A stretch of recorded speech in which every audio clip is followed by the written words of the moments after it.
and also a phone number, you can call to join the meeting. We do have one person on Zoom.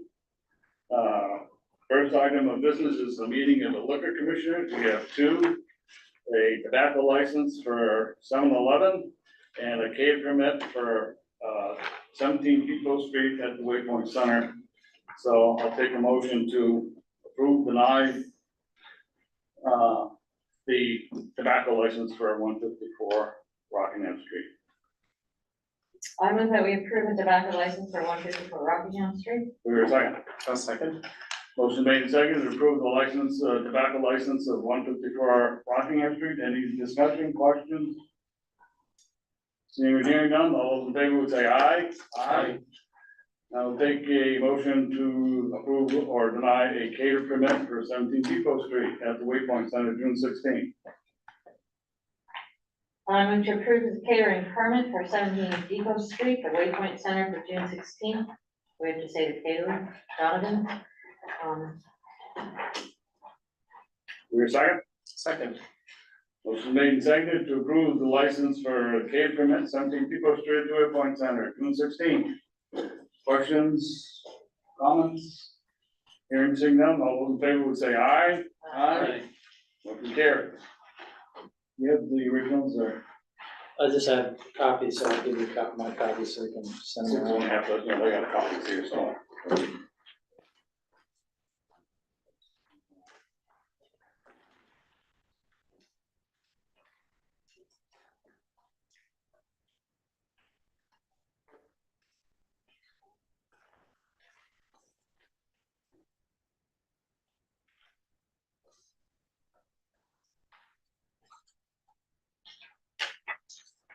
Get those going around. Okay, second order of business would be to approve the minutes of May 16th, 2023. Take a motion. I move that we approve the minutes of May 16th, 2023. We're second. Second. Motion made and seconded to approve the minutes of May 16th, 2023. Any comments, corrections, deletions, omissions, etc.? I have one. The spelling on proposed coast instead of cost, it should be cost instead of coast.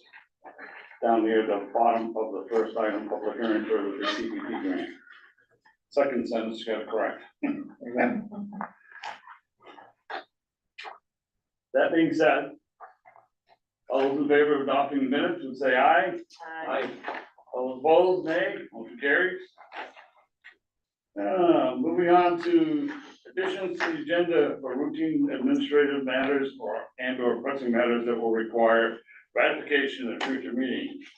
I have none other to mention. There will be an executive session for a legal matter and there will be no comments coming out.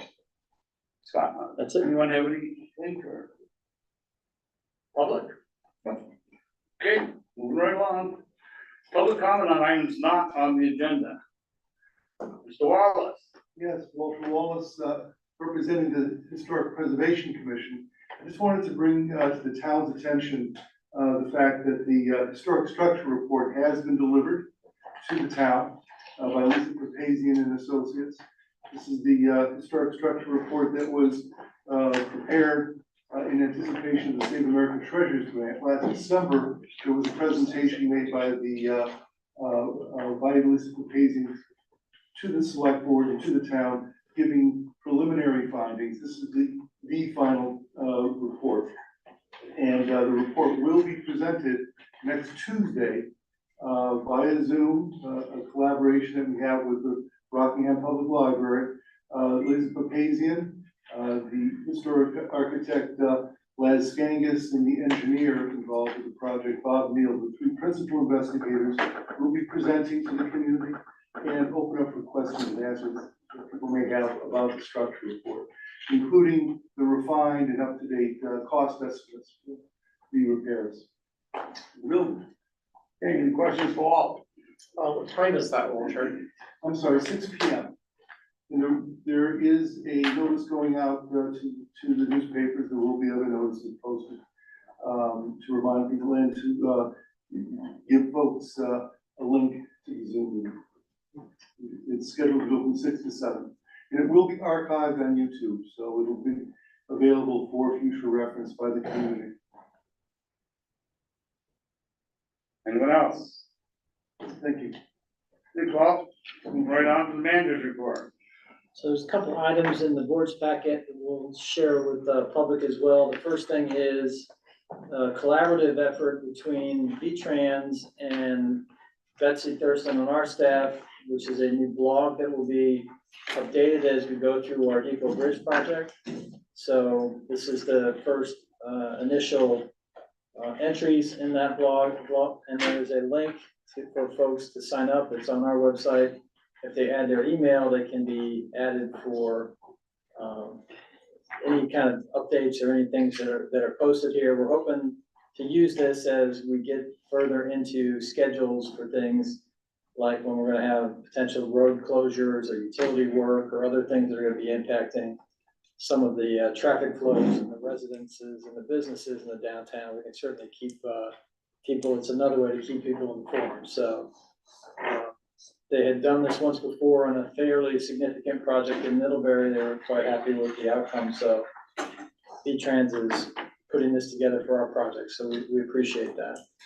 And there'll be more, like I said, as schedules and other things develop. So Yeah, there may be some links on the website that people can Yes. find this, 'cause right now it's kind of hard to switch it around unless you got that email, but you click on the link in the email. yeah, we'll get a Okay. way so that people can get signed up on it. Yep. So I wonder too, if we could get like just a physical sign with a link, a little explanation that could be posted, even at the bridge site, just so, I don't know if they do a QR or not with that. I'll have to see. because that would bring it to the attention if people wouldn't notice this otherwise. Yeah, I don't know. So we'll see if that's something that we can do. Okay, you got the safety grant. So then the second piece that was in your packet, it's been discussed at previous meetings, but this is our actual submission for the V-Trans Small Scale Safety Improvement Grant and the project that we're working with overall. Folks is basically the extension of a designated sidewalk that'll show on Rockingham Street. So we had applied so that we can bring in a contractor and make that an improvement so that it's a visual improvement, basically from the Legion on up towards the laundromat and the parking lots further up the street. So that's been submitted.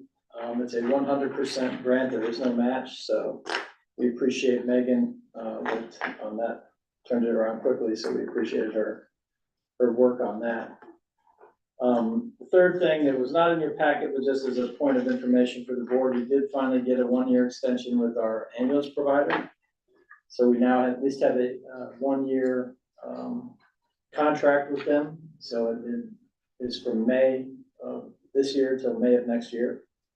And we will see again, as we've talked about challenges in that industry, is what our options might be and how things progress. So, but as of right now, we at least have a written agreement with a term and a price, and so we've at least reached that point where we have some clarity as to our, for the next year, what we'll be doing with our EMS services. So Scott, when you talked about this last time, you had felt that their price was on the high side.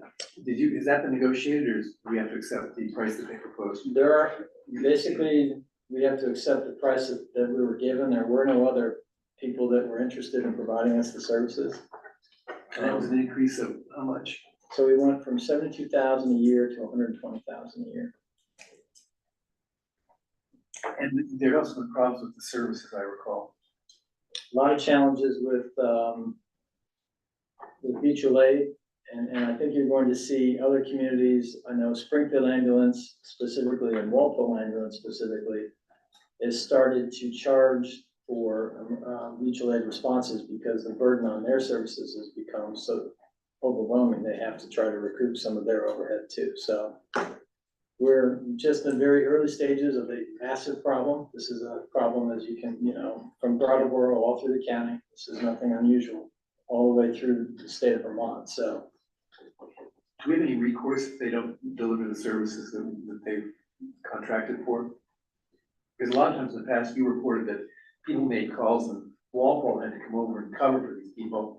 And the Gold Cross is collecting the money and Walpole's doing the work, but that didn't work. I guess we could found some, the feedback to them and say, cut off your contract, but, Yeah, you know. It's someone else is a right. system-wide problem. The EMS system is failing in Vermont. It's not crazy to say that, it is. And the fix is, unfortunately, most of the fixes are beyond the state's control because of the way the rates work. The ambulance services are having an impossible time to make the money work because their wages are increasing, the cost of their equipment and materials are increasing, but their reimbursement rates are static, and they're not basically supporting the cost of service. And if you go to the model that Brattleboro has done, for example, where you take paid professional firefighters and EMS people, you can staff that way, but the costs are extraordinary. they're high. Yeah, you're paying, a lot more money. So there's a lot of concern, a lot of, we're hoping to see some help on, the states at least acknowledge the problem. They're starting to do some some studying, which is, not terribly helpful at the local level at the moment, but at least they're made aware of it. I think as time develops, we're gonna have to get more state assistance or other levels of government to assist this problem, because we're not gonna fix it at the local level. And when we met with our legislators a couple of weeks ago, there's a study that has been commissioned about how to approach the EMS crisis. It's really a crisis. Yeah, and it impacts everybody. We've talked to Chester, they're having the same issues, so it's a regional problem. Thanks. Okay, anything else? Scott? Now, then the other thing, we'll adopt it later in your, or at least refer to it later in your agenda, but I did put an updated copy of the summer meeting schedule. We had to flip a couple dates because there were some conflicts with Peter and also with Paul about trying to make the meetings work. So I'm hoping that we didn't create more conflicts by flipping some of the meeting dates, but we'll talk about that later in the meeting. Okay, what's that? That should do it. Okay, let's move on to Mr. Noble and the heirs of the mission certificate. You have the floor, sir. Do you have a copy of this request? Yes, we have something in Okay, there. this copy is a little bit confusing because it's rare.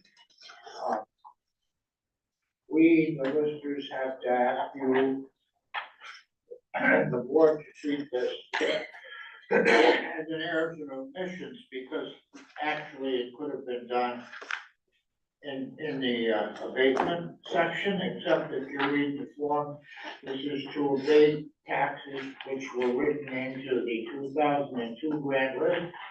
And since we don't own that grand list anymore, we have to ask your permission to essentially abate this tax. This tax was billed this year, it shouldn't have been, because this property was sold. It is no longer a commercial property, it no longer has any personal property in it, it is now a residence. So what this actually does is trigger our ability to open the 2002 grand list and just change the billing address to the new owner. Because this is only, if you will read, it's only personal property, it has nothing to do with building. It's just the equipment that they had to keep their business in order. That's all it's for. It's an academic move to get open this 2022 grand list.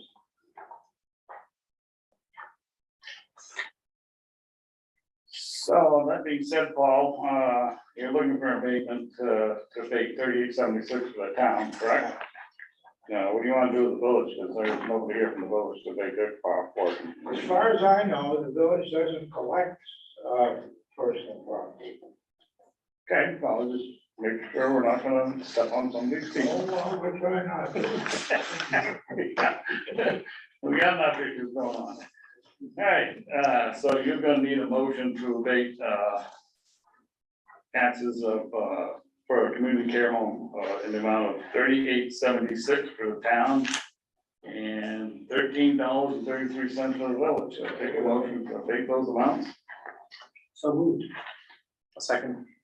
Motion made and seconded to vote to pay $38.76 and $13.33 for the village, for the community care home which has been sold. It's been removed from commercial property listing. Any discussion, questions? Hearing none, all those in favor would say aye. Aye. All those opposed, nay. Motion carries. Okay, we have Rockingham revolving loan fund recommendation for Child Popolo. Just one other item on that, you guys do need to sign this form, so we do need one, Okay, you got the copy? I got a copy here, All right. so, and then they submit that with the action.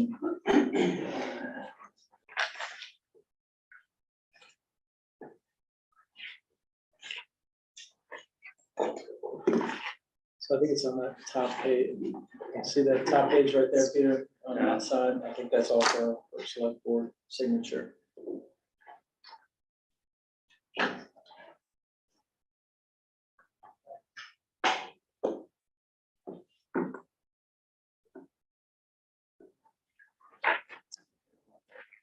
Goodies. Hey, let's get on to the Rockingham revolving loan fund. There is a letter in your packet for recommendation of a loan for Child Popolo for $50,000 and 6%, term of 7 years or 8 months, whichever you prefer to use. Do we have any questions? I know I've got some information from Sue on this. No one is here from the Folks are applicant here. or the loan fund except for Gary. Darlene is here. And I'm here. I know they're from Child Popolo, but. No, I'm the owner. here. I'm the owner. Oh, okay. And Susan and I are both on the RLF. Yeah. So, is there any questions? Evidently, there are none. So I would take a motion to approve the loan for Child Popolo. I move that we approve the loan as described in the application, $50,000 on 6%, 84 months. There's a second. I'll second. Motion made and seconded to approve the loan for Child Popolo for the amount of $50,000 at 6% for 84 months to 7 years. Further discussion? Questions? Hearing none, all those in favor would say aye. All those opposed, nay. Motion carries. Thank you. Good luck. Thank you. I'm really excited. Okay. First amendment to closing assumption and priority agreement. I think this is for the Bell's Falls Garage. It is. And we're just a pass-through organization here, Correct. so. So this is basically locking in some of their VHFA funding and also some other loans that were made as part of the project. And then again, we are not on any type of obligation for those. We are just simply a pass-through for the different funding sources that will then be the Windsor Housing Trust responsibility for the permanent loan payments. Who would you prefer to have sign this? I would think if they would authorize the chair, that would be fine. Here's some of the documents. You're the dude.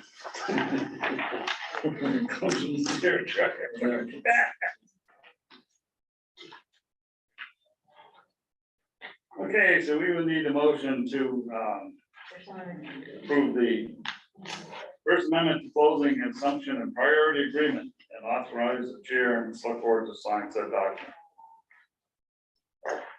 So moved. A second. Motion made and seconded very quickly. To have the approve the First Amendment to closing assumption and priority agreement and have the chair sign said document. Any further questions? No, I'm just curious, I know people have started moving in, do we know how? I didn't know Rentals they are were going? moving in. They were still working on some of the windows today when I saw. They were supposed to be moving in over the weekend, so I'm not sure that There's some in there. there are some people that are Pretty sure. physically there, yeah. Do we know if it's been rented out? I don't know how many they've actually approved for the units.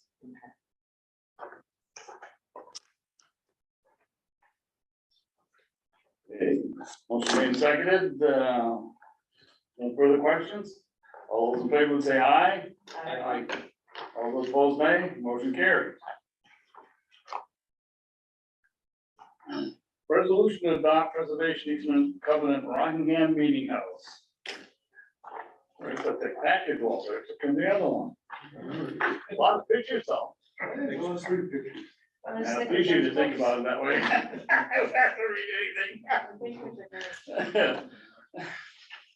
So this is one of our responsibilities as we're pursuing some of the grants, and very specifically, we have a lot of paperwork that goes along with our Save America's Treasures grants process. So this is the first of, I'm sure, others that you'll have to participate with in order to get all of these requirements met. But this one does have a impact just because they want to make sure that whatever improvements are made are legally and responsibly preserved, so that there is no misunderstanding in future, activities around the building itself. So there's nothing here that I don't think is necessarily any of a significant concern, but there is, again, this is sort of a function of receiving the federal funds. It's one of the many things that we'll have to do in order to qualify for that match.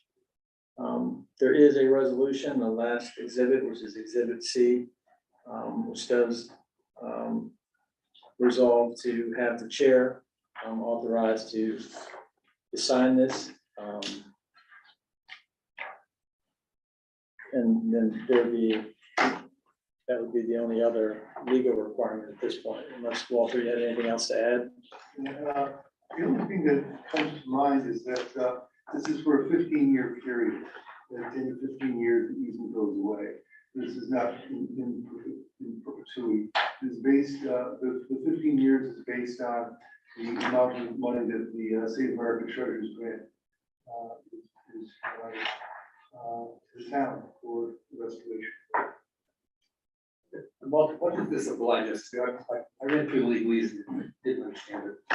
Well, as I understand it, this essentially solidifies our partnership with the state office, with the State Historic Preservation Office, as well as ultimately with the National Park Service.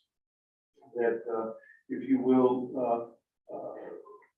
allow SHPO, State Historic Preservation Office, an officer, to work with us and make available to us the support that we may need from the state level in terms of technical support. It also provides the National Park Service with a local, with a regional microphone to go to record what's going on, to report to the National Park Service.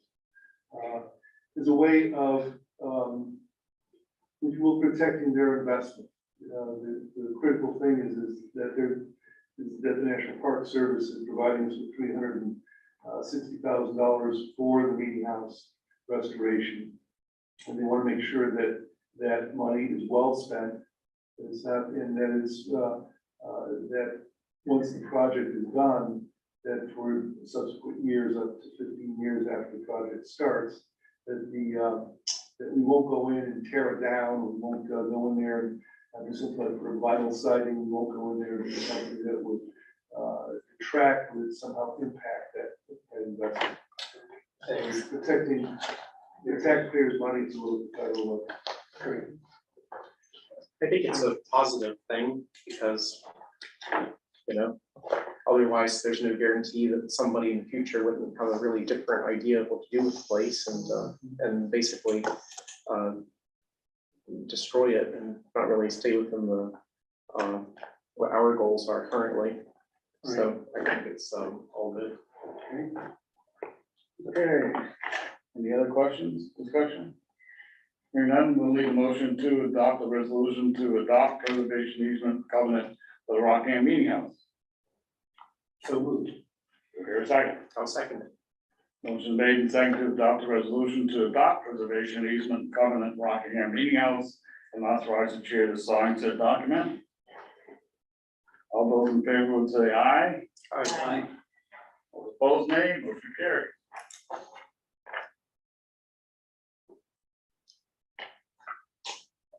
All right.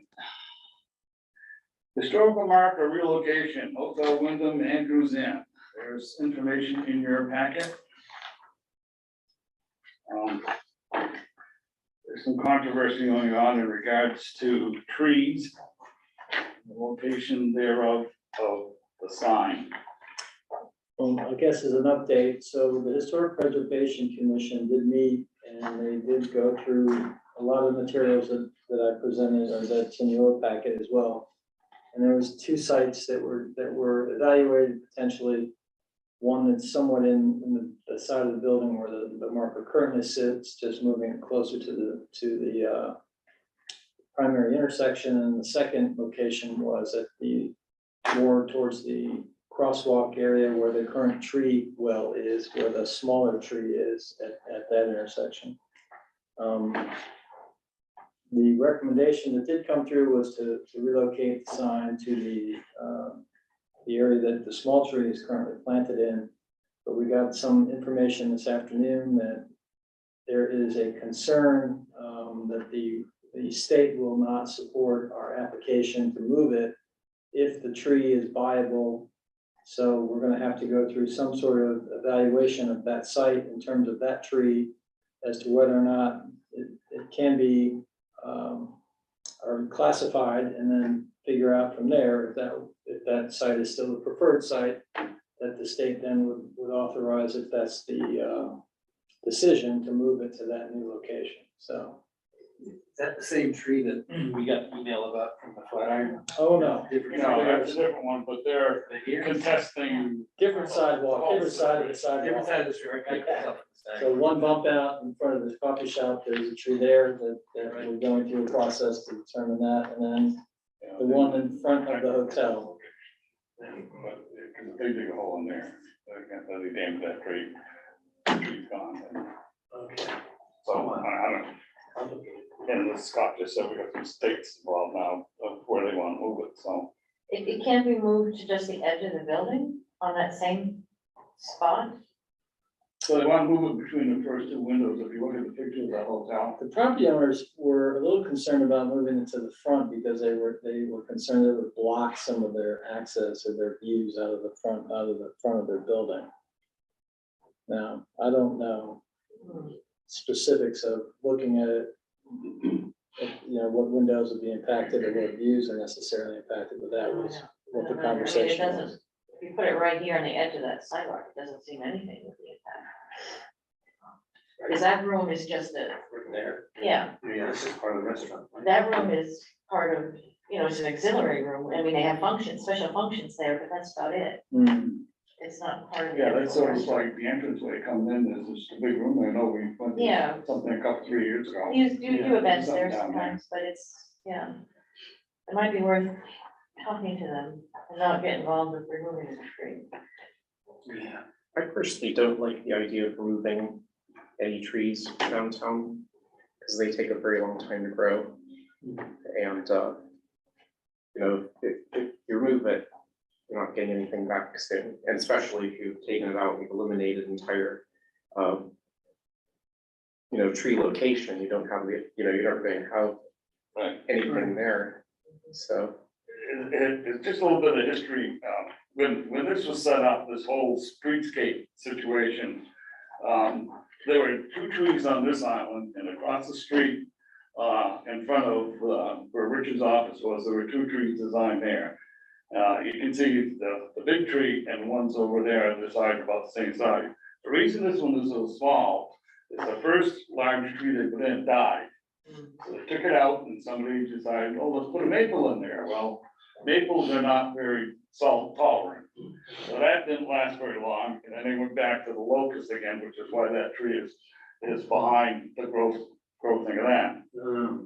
So, if the tree's healthy, I mean, it's a shame to get rid of it and then, you know, have spoil the streetscape design of 2 and 2 on that, and then all the other ones have 1 down. Yeah. And it does provide some shade to that bench, which is right underneath it pretty much. Shade is And people do sit there.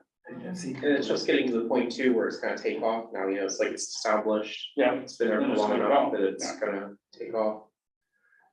So the controversy we had was the coffee shop. We're investigating that a little further. We're getting an arborist or state forester to come down and look at the tree. Our tree warden was out there and caused some consternation with the people in front of the block of the coffee shop. So we're kind of delayed anything to do with that tree until we get somebody else to look at the tree. So just appease the public. We're not gonna cut it down. It's, you know, we're working to find a way to do it. And it looks like it needs some help, but unless you get a professional arborist to look at it and actually tell you whether it's gonna survive or not, is the point.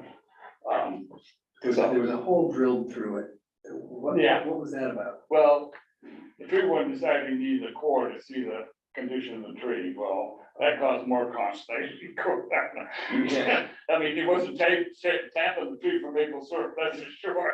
I mean, so that's the controversy that was going on, and so we're looking into it, and we've got 2 or 3 guys who are contacting, depending who gets here first, we'll go from there. So just so you know, so. Thanks. So is there any opposition if we do move it up between those 2 windows? Wait, First 2 windows? no, I don't, I'm just saying at the very end. I mean, Yeah, it's but I supposed don't to think be you in, got enough room there at that end. it looks like there's plenty of room. Well, it looks like it, but go down more. It gets narrower I don't know there. what It that narrows right down to. narrows in towards the building, towards the end there, and down to the corner, and then when they use that sidewalk plow, if they clip it. I As see. Walter told me that the state pays for the first 3 cracks, and after that, it's on us. You hit it 3 times, 3 strikes and you're out. So, Well, as far as I think that either there is a good location, you know, moving it further out, I mean, we can move into the further, middle. you know, further out, I mean, it could block the window, but I mean, it's not like it's gonna block the window entirely. I mean, you're just gonna post there. Yeah, and of course, this would all be dependent upon talking to the property owners, you know, because it's on their property, so they have to pay it. The other idea was to, as we talked about before, dig through the brick, where that trash receptacle is sitting at currently next to the end of the bench. And I know that it's, you know, you have to dig through, you know, compacted gravel, and you have to map out where the power line is at. I think it's the best of both worlds myself, because it does, you know, it satisfies the desire of having it, you know, out in front of the building where it's more visible when people are driving down the main street through the square. And it's, you know, not on any private property, but it also doesn't require the tree to be cut down. That was my suggestion. Did you suggest that to the historic commission, preservation commission? Well, Scott, you can probably tell more about this, about, you know. Well, we had a couple of just sort of field visits out there, and I think the highway department felt that would be a very difficult spot for putting it, for a variety of different reasons. They weren't real supportive of that idea.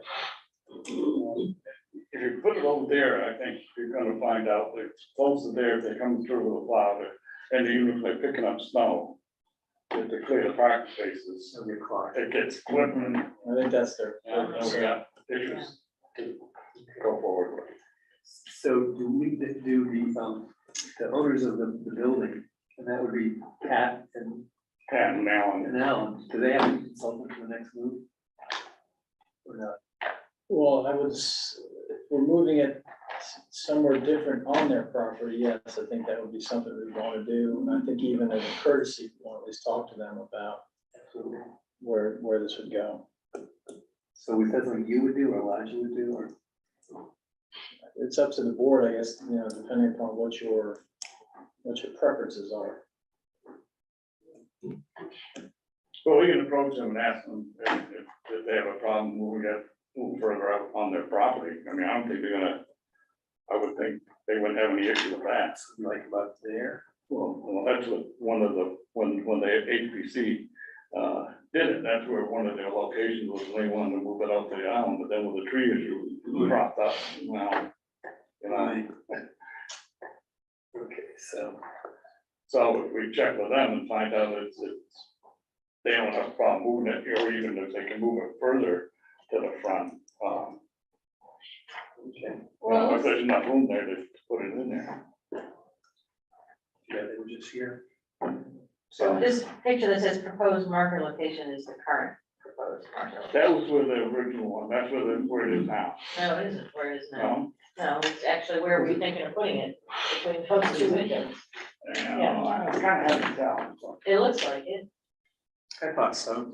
Yeah, it looks like she's standing in between the two windows. Yeah. Not further back by the, Oh, yeah. Yeah, because there's that phone call thing for this, grate, yeah. Well, it looks like it's from the second window though. pretty much, yeah, but, So if they move it further between the two windows, Yeah. it's not gonna block any of the windows looking out. And it would be, you know, on the building, right? all right. So do we wanna have Scott contact, the filers and see if they have an issue with that? Sure. Yeah. So, And if there's no issue, then we'll proceed with it, sounds good. get it done. Good. Okay, good.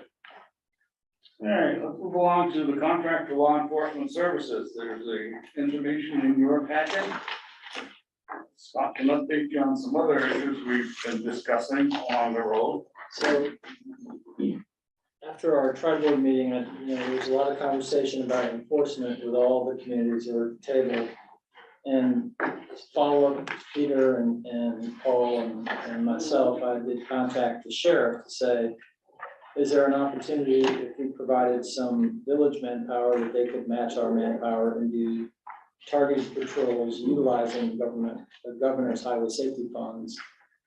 So I did reach out to the sheriff about that. He was interested in seeing how we might be able to do that because apparently he's having a difficult time utilizing his current allocation of funds. So we're looking at a project or pilot project to see if we can staff targeted enforcement within at least Saxon's River, rural Rockingham and the village, and then potentially also looking at Westminster and seeing how that would go, utilizing, you know, the resources and see if it's something that we would continue that might supplement the contracts, because I think we all heard the same concerns that while there were lots of policing concerns, it kept coming back to speed enforcement and traffic issues. I think that was the overwhelming conversation. And that might be a way to hopefully stretch our, stretch our presence and maybe make some of those folks feel that, that there's been some response to their concerns.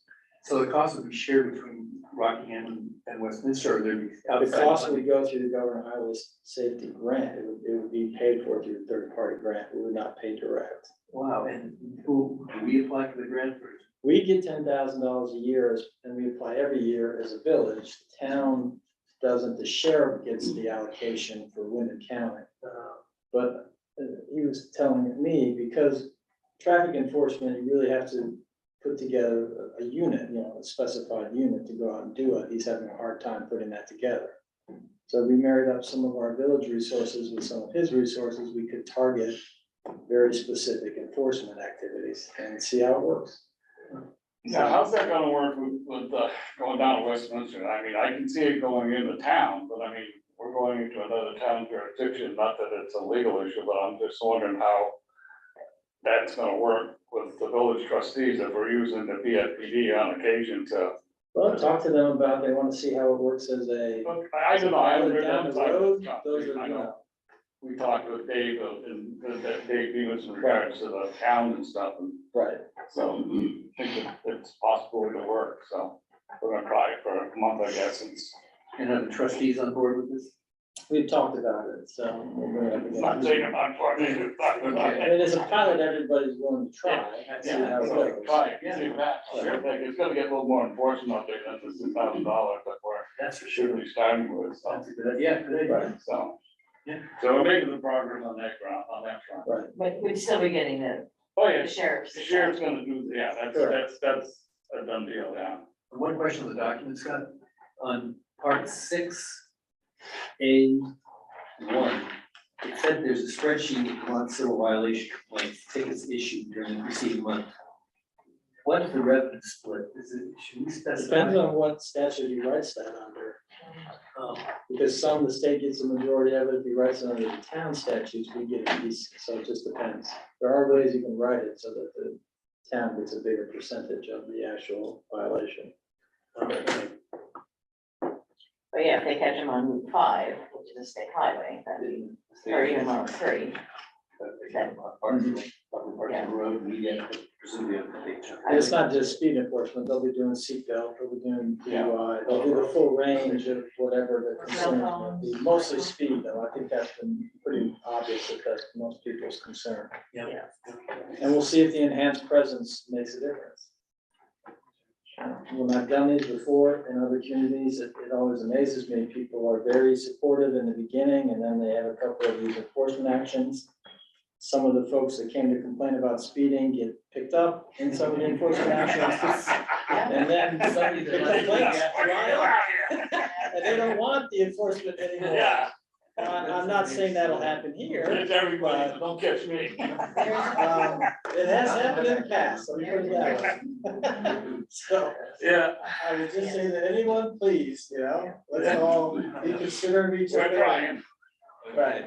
Now, at one point, I know that they couldn't enforce cell phone laws, driving with a cell phone unless they violated another thing. Is that still the case? Or can they, if someone's obviously driving down the road on their cell phone and the police see that, they can now pull them over for that? I thought if it was a clear, and again, I don't have a full understanding of the statute, so I'll have to ask Dave, but I thought if it was a clear vision, they could. Right. No, on the interstate, it specifically says no handheld devices. So you just stop there, you're gonna get nailed. When you come across the bridge from New Hampshire, to Westminster, there's a sign. The entrance to the state, yeah. Yeah, so, but, But usually they never enforce it. yeah, unless you were- it's hard. You see, you sit down in the square and you're walking right through there. Oh, I Yeah, know. right on their phone. They don't pay attention, that's why people get hit down here, because they're Yeah. talking on a phone or something, but anyway. I think somebody had a question out in the audience. Yeah. Is it Jamie? Okay. Jamie, do you wanna? Jamie has a question. Jamie, you got anything? Yeah, I do. I'm just wondering, so for the target program, are we talking 24/7? Are we talking daylight, overnights? What's the, I mean, I understand we're not gonna say we're gonna be out there from 8 o'clock in the morning till 12 o'clock in the afternoon. I'm just wondering, is this around the clock? Is this daytime, nighttime? Whatever they can work out for a schedule. I think it's they have a scheduling officer, Jamie, that works with the sheriff's office directly, but I think what it is they look at specific times, obviously. They'll look at, depending upon where they're doing enforcement, if they're impacting some of the places where people might go, like, traffic that goes to the ski mountains on the weekends, they might look at a Saturday or Sunday enforcement. If it's just a pure speeding thing, but it's happening mostly in the morning rush, they'll schedule somebody in those hours. So it's really more dependent upon what the complaint is, and then they try to schedule around or to try to address the specific complaint of that area. So. Okay, understood. Thank you. Also, Jerry, you to know that Saxons River and Rockingham, we also have those electronic speed signs out there that do collect information as to the speeding, what times, et cetera, the speed limits and how much everybody's speeding at. So that gives them a little bit of information to work from too. Right. Are those out right now somewhere? I'm not sure it's out at the moment. I'll have to double check. I know we're gonna put them out for a couple locations. So I'm not sure it's out at the moment. I have to check with Andy, sir. But I had three Get places. those out again. Yes. Yeah, still think we should just have a schedule set, and just try to keep them out there as much as possible. The problem is if you set a set schedule, the problem with that is that they get used to it. People say, oh, I mean, I don't know they're here, so we'll just go a little later, a little earlier. So that's why it's scattered because, once they find out. What I really hope is that the speed data helps for us to do real significant targeted enforcement, and if there's somebody doing, But what's the earliest that they're out? What's their start hour? you can, 7 or 6? no, I mean, you can set it up, because it's on a 4-hour minimum, so you can do whatever 4 hours you wanna do. It's a specific, assignment. Yeah, because in some areas, it starts at about 5 in the morning. Yeah. So, I don't know where they're going, down Massachusetts, I'm sorry. Yeah, I was gonna say, Okay, we all set on the, move along to the proposed summer meeting schedules in your packet. Do we have to approve this contract or? No. We're all set. It's been changed about 4 different times because I'm out of town, Paul's out of town. we're talking about the contract for the police agency, I think. And so Oh, yeah. I mean, if you guys budgeted for it, it's more just for your information purposes, and we'll sign it and start it. We did want to talk about the, the enhanced program, and we'll, Yeah, the original or, I have one here. okay, you want to sign that or you want me to So sign why it? don't you go ahead and sign it? Or you just pass it Send along? You've been good about signing today, so. I know. Keep it rolling. We're on a roll here.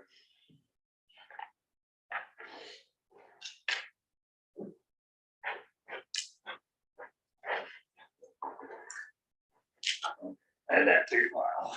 All right, now let's talk about the proposed meeting schedule. Summer's meeting schedule, it is there in front of you. And you have any questions? I don't think I have my packet, so it's the 18th then? Be the 18th, the 15th at the meeting house, and then the 19th of September, it was a regular board meeting, and then we would have a tri-board meeting in September.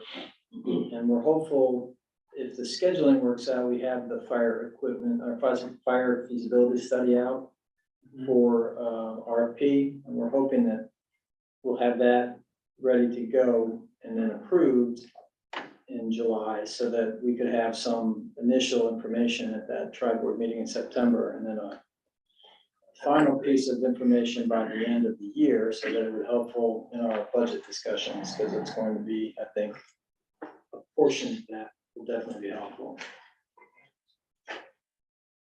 The village has discussed going to 1 meeting per month, except an extra meeting as necessary. I think that's something that we should discuss at some point. I think we have more business to take care of in the village. I think that's why they decided to go to 1 meeting a month. I mean, if you don't have a regularly scheduled meeting, the problem then becomes, you don't know where anybody is, so you tell them, you gotta have this meeting, and you gotta have this, a regular meeting is 48-hour notice. And a special meeting, you do 24, emergency meeting, you do a few hours, as long as you contact the public, so that you're gonna have it. So, having 1 meeting a month is fine, but if you run into a scheduling difficulty, what do you do then? So, and we, like I say, we happen to have a lot more business than the village does. Yeah, One of the ideas I think that the village had was that it would just so the staff wouldn't have to spend all their time preparing for meetings all the time and sitting in meetings. I don't know if that would be, I mean, that's a good point, we have more business than them, so maybe it won't work, but we've done that in the past. We tried that several years ago. Peter, I don't know if you were on the board then. Yeah, I remember doing those. We And tried it. we ended up having, often we'd have, it's not so much that we had special meetings, there was all this stuff that came up kind of at the last minute, we didn't have any information about. If we had, we would have been more prepared for that meeting 2 weeks later, we would have brought that, but all of a sudden you're focused on 1 meeting a month, more stuff gets thrown at you at the last minute. That was part of the problem, but there are times, perhaps looking at the calendar throughout the year, and like in the summer, we're managing it in the summer. Maybe you could push it into October, I mean, right before you get into the budget season. You could add, and maybe May, you could do one, maybe it's not every month, maybe you could go to 6 months and then.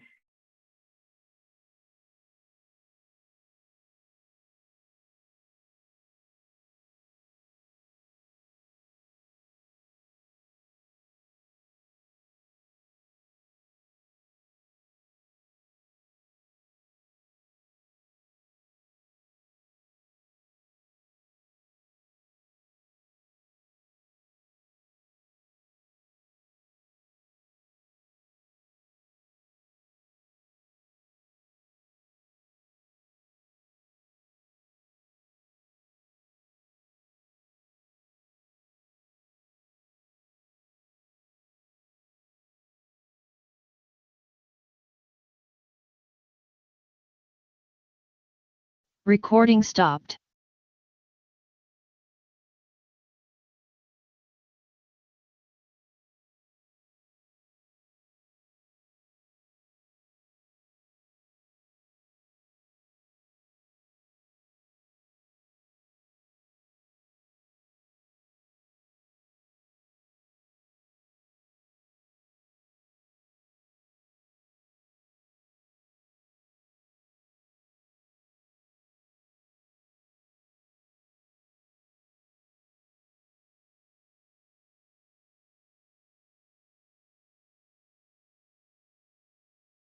Recording in progress.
all the information you need ahead of time so that we can then get the local approval in July rather than waiting another month, knowing that you're doing monthly meetings for the summer. So you're gonna be down to what we call the old Gaze, fuel, station down there. Yeah. Are you upstairs, downstairs? We're upstairs in that building for. Oh, you're right now. upstairs. Yeah, and we're just kind of doing our pilot project there.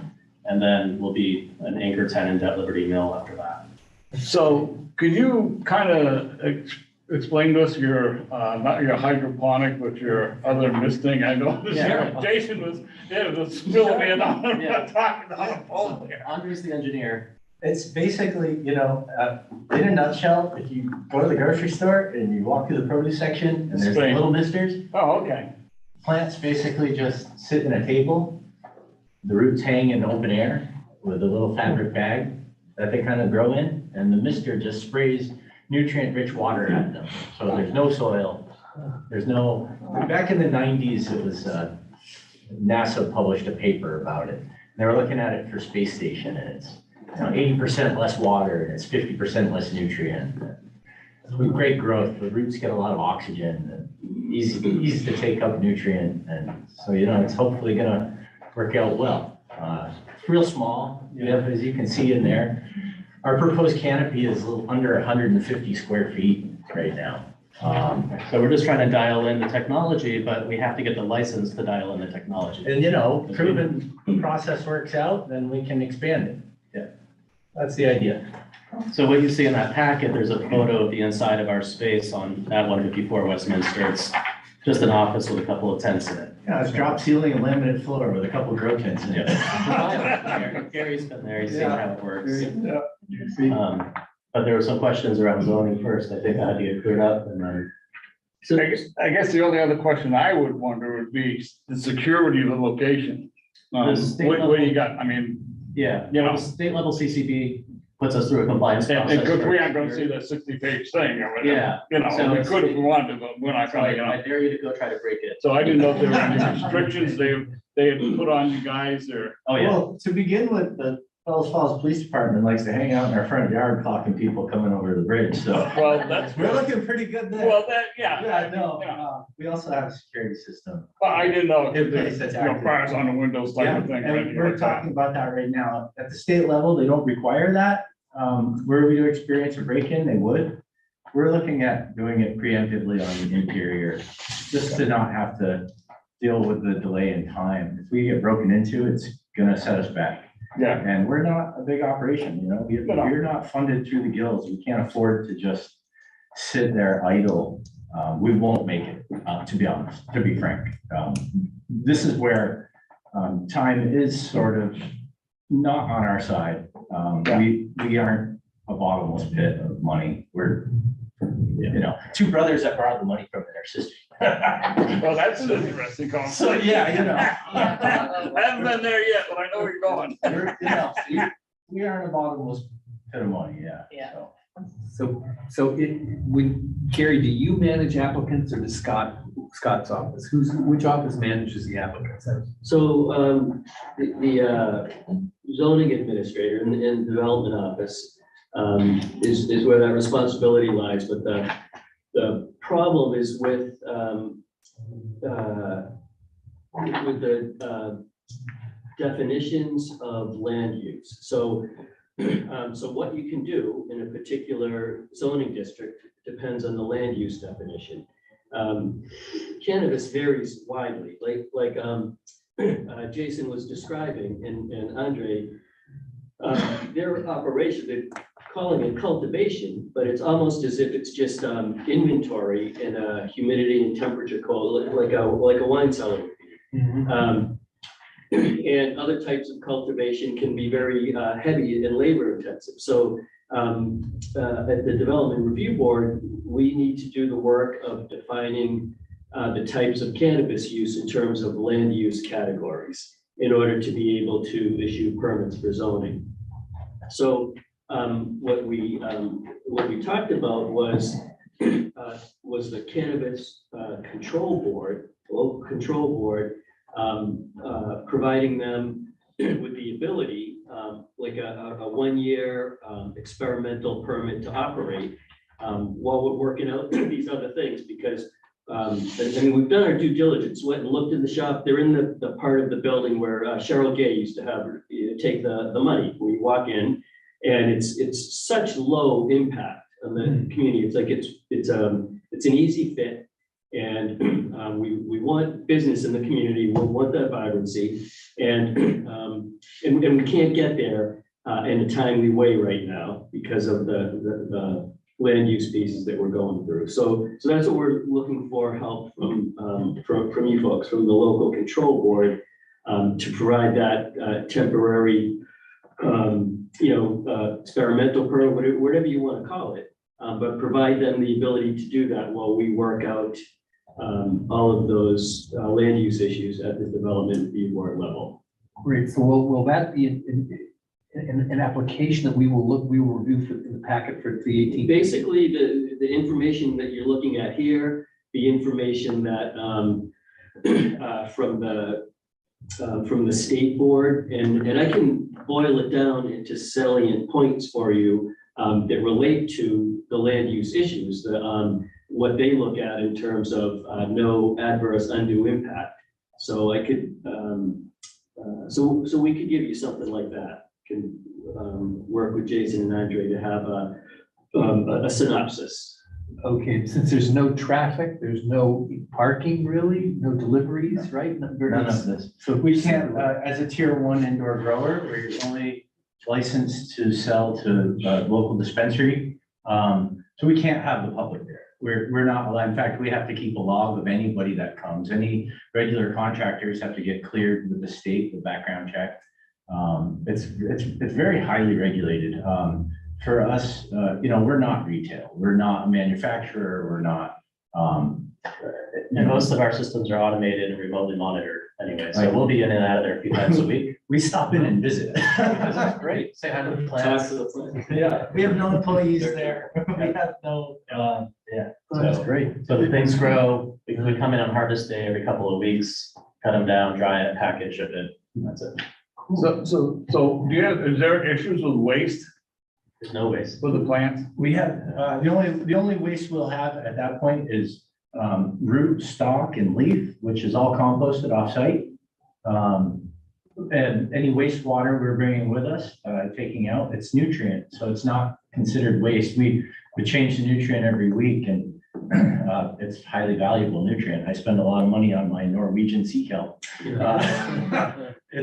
I don't want to flush it down the Just the toilet. shipping could cost you. Yeah, so that's going, really, we at one point thought about bottling it and selling it.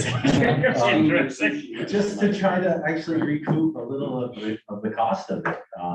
Because for us, we change it weekly just to avoid any potential problems, bacteria growth, pH levels getting out of whack, even just salinity, parts per million of strength of the mixture.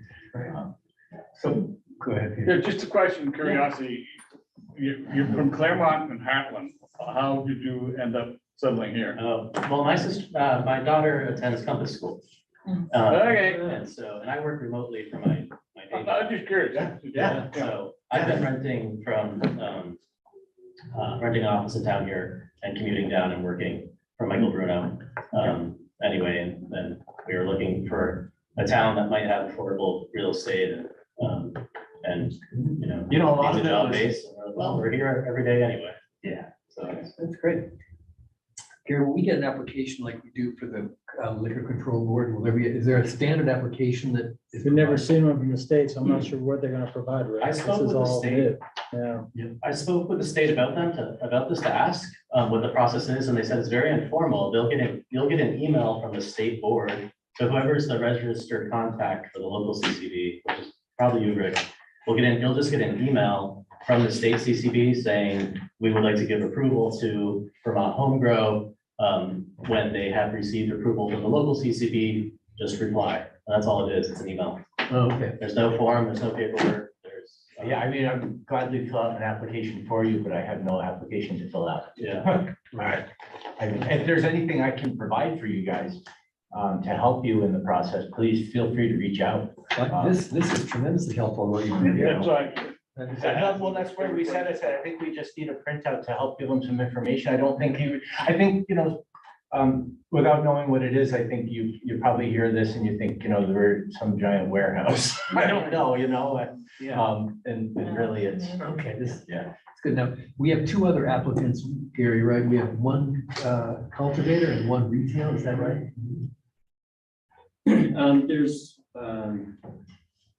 That's a little confusing. I really can't answer that. It's not really clear to me.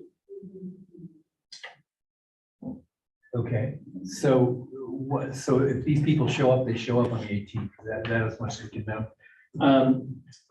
So you mean applicants for the liquor control board? For the camp, So, Yes. I'm sorry, I misunderstood. I thought, just general cannabis activity in the town, there's different activity that I'm not really clear on, all of it, but, so there is at 440 Rockingham Road, there's a retail operation. And at 30 Industrial Drive, there's what's considered a manufacturing, light industrial operation, which is the traditional cultivation, which couldn't happen. That may not be, a manufacturer's license is different than cultivator's license. So there's several tiers. There's tier 1 indoor, tier 1 outdoor, tier 1 combination use, indoor and outdoor on the same property, tier 1 manufacturing, tier 1 wholesale, tier 1 retail. But basically, we don't have the land use defined, and looking at the operations, what homegrown does is very light and low impactful. What the 30 Industrial Drive one does is very heavy with soil in and out, and trucks in and out, and much different operations. The odor in the shop in Westminster Street, there's no odor. Where you have the traditional cultivation, the growing, that, again, it's not defined yet, but it got permitted under enclosed manufacturing because we don't have the definition for it yet. But at any rate, so those two, yes, will be coming before you at the same time. I'm sorry, I misunderstood your question. Oh, okay, all right. That's good to know. Good, you all set? Just one other question, Gary, is I communicated with the woman that Jason at the state CCB, Ray, someone? Oh, Reynolds, yeah. Yeah, and she said that if we don't approve it within 45 days, it's automatically granted. We, the local, if we don't approve it, it's automatically granted. Is that true? Yeah, that's correct. Yeah. The local level CCD boards are largely ceremonial, and the only judicial power that they have is to assure that zoning laws are being followed. Short of that, it's a ceremonial thing. So the state kicks it to you guys to make sure, hey, this is going on in your town, double check your zoning, make sure you're good, get back to us. And that's really the only role. Okay. Yeah. So the limiting factor then is zoning. Correct. Which Gary is responsible. Correct. Okay, thanks, that's my. Yeah, thank you. Thanks for following. Anybody else? Going once? All set? Thanks for coming in. Guys, thank you so much. Can't get the information. Yeah, no worries. Thanks for squeezing us in. Gary, what time you gonna be in tomorrow?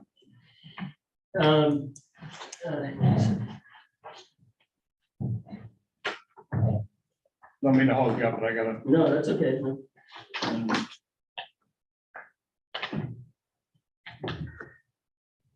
9:30. So 10 o'clock, fine. Yeah. All right. It'll be quick. All right, let's go on to the agenda here. Review, approve, and approve orders, bills and warrants. Take a motion. I move that we approve orders, bills and warrants.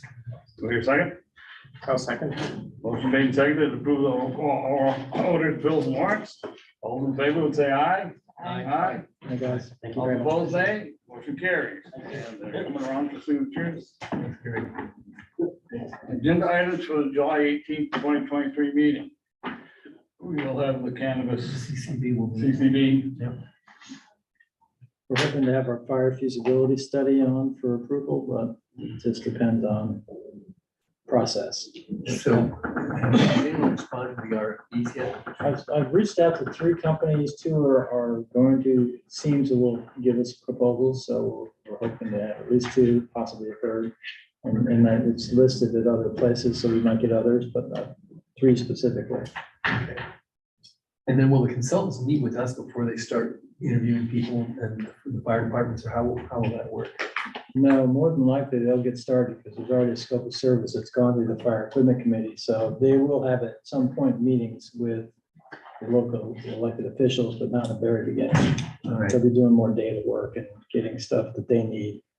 and then when they present their report, it'll be to the joint boards. Well, that's why I'm trying to get them in for that September tri-board. So I wanted to get them started so we could have something in that end of September and then hopefully at least an interim final by later on in the fall. Great, So that we have data to work with as we look at budget issues. wonderful. So we'll have financials for that meeting. I know it's 18th is. Yeah, we might have stuff from year end, yeah. Oh, I have Melissa face. Yes, Alyssa? Did you guys talk about financials when the mic was muted? No. No. Yeah, we didn't have, nobody had any real questions. Everybody Okay, got your- I wanted to make sure I didn't miss any questions. Asking if we're gonna have financials for the 18th, July 18th meeting. And we also discussed the FEMA holdup on that $418,000. Hmm. But that doesn't include your budget apparently. No, shows we've already taken that money and claimed it anyway. Okay, we'll see where we go, see what you can come up with. We'll go with what we got. Anything else? Nothing that Think sticks of? out. We Okay, might we got have a little the time. sidewalks, we might have that to award, I'm not sure, that's out too right now at the moment, and gravel crushing. So those might be ready to go. Okay, review agenda items for the joint board meeting, September 26th, tentatively. And we got time to play with that one, that's a couple months out. Other business, Elijah? Yes. I would like to suggest that we think about reactivating our tree committee. Because we have, a fair amount of tree issues that have come up. And we have a lot of tree work that we're gonna have to do over the next several years. And I think that having a tree committee would really complement our efforts with the tree warden, and it would be a good way to be able to have a good dialogue with the public. To have, citizens involved with tree maintenance and planting. I believe we did used to have one, and I think we just simply don't have any members on it right now. There was a mass evacuation, I can tell you. I won't go into the details, but my wife was on it and there were five people on it. And there was an issue with, I'm not gonna go any further than that, I'll leave it for that. And so they all just said, we're done, we're done. All right, so would there be select board representation as well as citizens, or how would this work? How was it set up previously? It was just citizens. Citizens. And, they took care of the plan, and he went down and checked out trees, and then they had people who would, and when they put them in, the people would water them, because you can't just put them in and leave them, I mean. Sure. And they got to the point where they were proficient with the people, where they planted the trees, and a lot of them volunteered and watered, so they didn't have to run around, but a lot of them, a couple of them ladies went around with big jugs in the back of their cars watering the trees. Oh, So, I mean, it's a little more detailed than just saying a committee, and it's a lot of work involved. Yeah. And, even at the time, so this would advise Cass maybe, or Cass would be part of the conversation, obviously. Oh, I think you'd definitely have to be part of the conversation, Yeah. but, one thing that I know is that there will be some good grant funding coming up later this year through the Vermont Urban Community Forestry Program. If we could be poised to take advantage of that, because we need a lot of trees right now. And just taking that out of our budget just isn't sustainable to get the kind of tree planting that we need, I think. because we only had like $5,000 in there. And of course, Yeah, Cass says he can only afford, what, two yeah, or three trees? trees, but he was lucky, he stumbled into some trees that the state was giving away, and he was able to, people had claimed them and just never went and picked them up, so he was able to get what was left, and I don't know what he got, but I mean, That's So great. we got some that way, but, so, because I know we talked, Scott and I did, trying to maybe revive the volunteer system, went and planted all the ones in the park down there. Because they got those out of the village forest. Donald Thomas and a couple of people, and they got a group of people up, and they dug them out of the forest and cost the town nothing.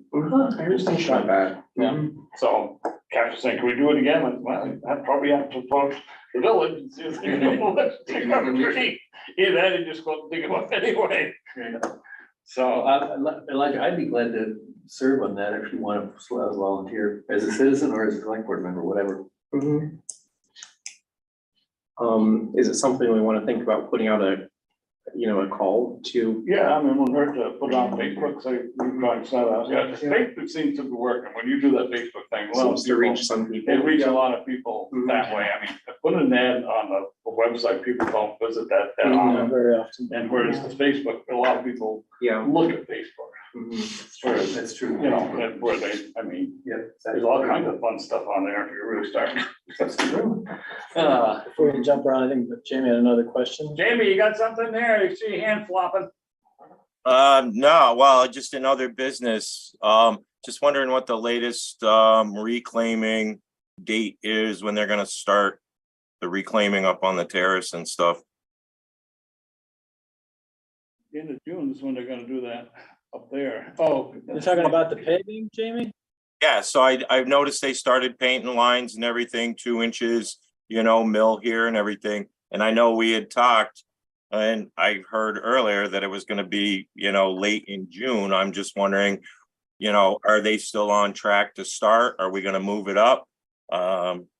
It won't be moved up. The original date is June 30th, and it really depends on what the weather is for the next 2 weeks. If they stay on schedule, we should be starting up around the end of June. But we'll post stuff on individual streets and neighborhoods before we start with the milling.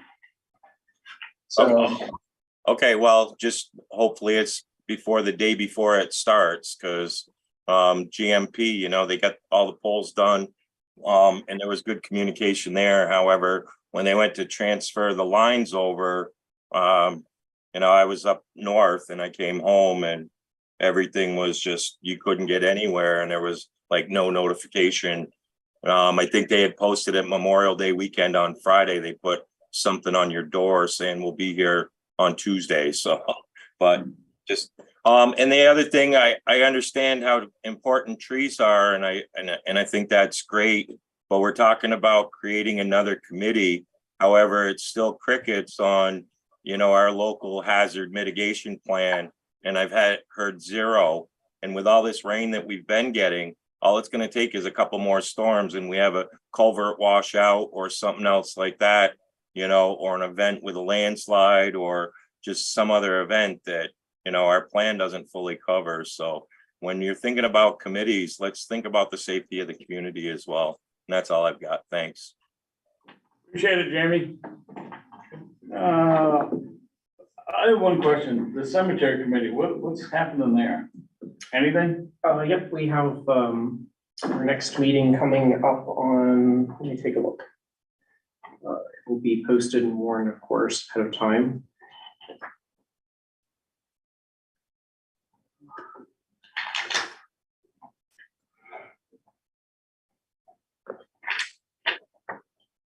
Do you know when this, Scott? Yeah. the next meeting? Mhm. Yeah, I'm not sure when the next one is. We had our first meeting last month. Or organizational meeting. I was just curious as to what, if anything, is happening there, or are we just chatting there, or have they ever done anything outside, or?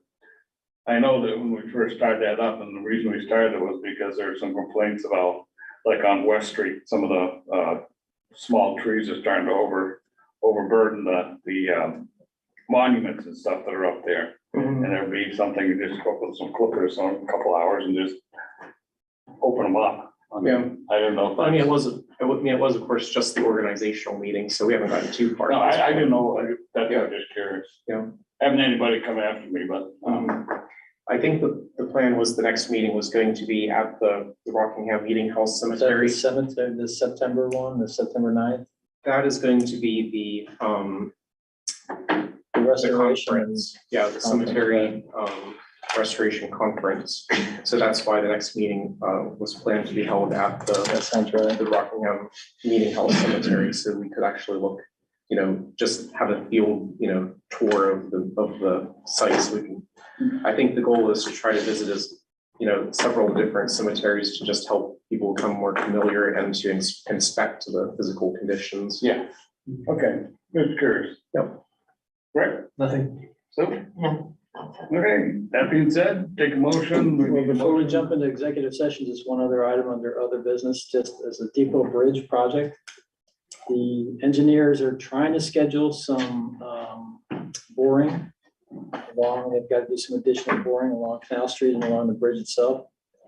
There'll probably be some disruption in the neighborhood. They don't have it scheduled yet. I was hoping that they would know by today what their potential schedule is. They still don't know. So we'll try to contact folks down there and do the best we can with outreach, but there might be a day or two of some disruption in that neighborhood as they're doing some borings and some additional geotechnical work, so.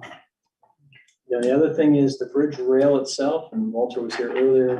I know the HPC met and did discuss the preferred design alternative on the rail for the actual new bridge, and the state, I believe, is taking that into consideration. I think that was transmitted to the folks at the state. The one person who was the point of contact was back on the job, he'd been out for a significant period of time. He attended the meeting, so. Oh, so Yeah, I should hopefully hear conversation. something about that soon, because we're getting close to the point of tying all those loose ends up. Okay, so that being said, let's get, we have a legal update, so only two motions. Someone wants to read two motions, and it will be referring to number 12, confidential. Okay, so I move that the premature general public knowledge of confidential attorney-client communications made for the purpose of providing professional legal services to the body will clearly place the municipality at a substantial disadvantage by litigation, yes, et cetera. Strategy. Negotiating strategy. And therefore, we need a second, We gotta vote, I've gotta have a second, and then we vote. all right. A second. All right. So now you can go on to the second one. Second motion, I move that the board enter executive session to discuss the litigation Right. under provisions of Title I, Section 313A1 of Vermont statutes. Second, I'll second. okay, we're all set, we're in. Thank you, everyone. We're gonna Peter, I don't know if I signed the yellow one. close out the meeting, and we will not be expected back in public session for anything after the executive session, so thank you all. Recording stopped.